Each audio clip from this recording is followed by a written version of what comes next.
In the case of Bitcoin, I mean, it's just, the system is just beautiful.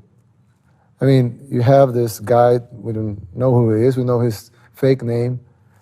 They invented this thing that it's beautiful in its thinking, and not only because it's free and because it's peer-to-peer or because, but every detail was thought well before it happened.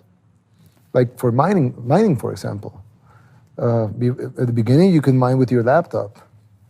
Now you need all these powerful computer systems. But at the beginning, it was worth, Bitcoin was worth, the worth of Bitcoin was really low. So nobody would invest in these powerful machines.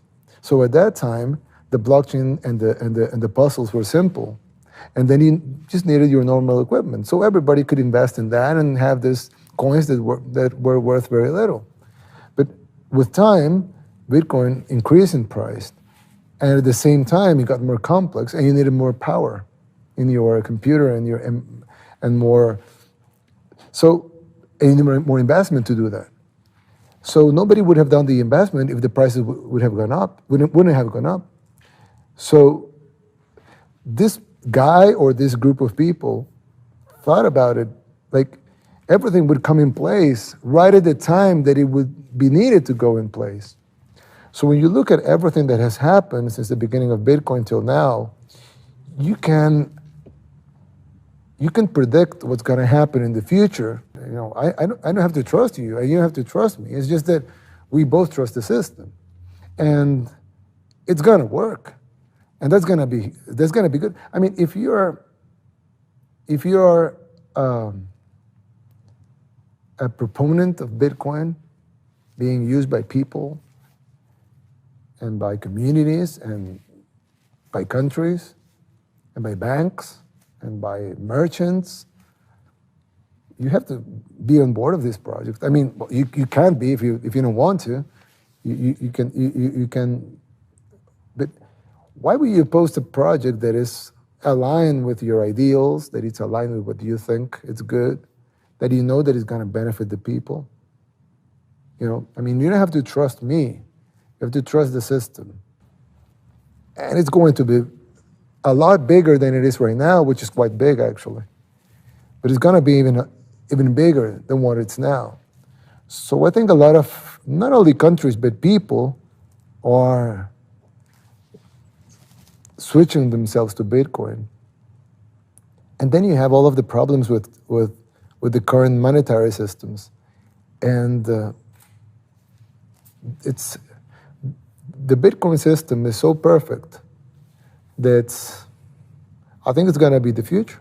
And why? I mean, El Salvador has not been the country that's recognized to be the first in innovation, but why not this time? So being the first country adopting Bitcoin as a legal tender, it's a good thing for our country. And if you add up the practical reasons, like receiving remittances with at the speed of light and having almost no costs, like you would have with Western Union and those types of systems, having financial inclusion to 70% of the people that doesn't own bank accounts, having a lot of investment in tourism that will come from this, and not becoming independent, because we're not, but at least becoming a little less dependent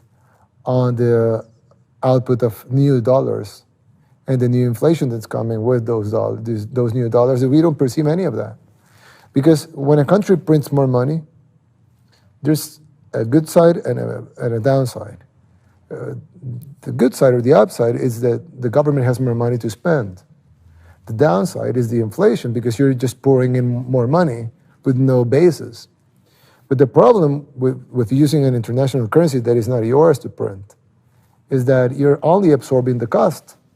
I mean, now your dollars are worth less, but you're not getting any of the new printed money because they didn't print it for you. So for a country like ours, and we're not the only country of the world with that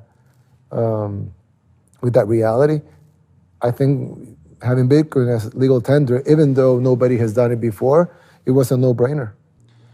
And of course, we will promote the use of it because we don't want them to be left behind the benefits of Bitcoin.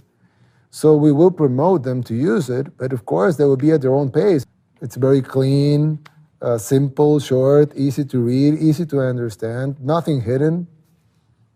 I mean, and totally optable. So you can actually receive US dollars. So how can you complain? I mean, you're receiving what you asked for. You're asking for US dollars, you're receiving US dollars. What's your problem that the other person is benefiting for exchanging his sats? It doesn't make any sense because you have full freedom to choose between Bitcoin or US dollars, and the person paying has full freedom to choose between Bitcoin or US dollars. So it's full freedom for both of them. And it's probably the only system in the world when the payer can pick one of the choices that is different from the seller. And both of them have full freedom. So this is beautiful. It's just like Bitcoin. It's just something made for Bitcoin because it gives full freedom to the seller, but also gives full freedom to the buyer.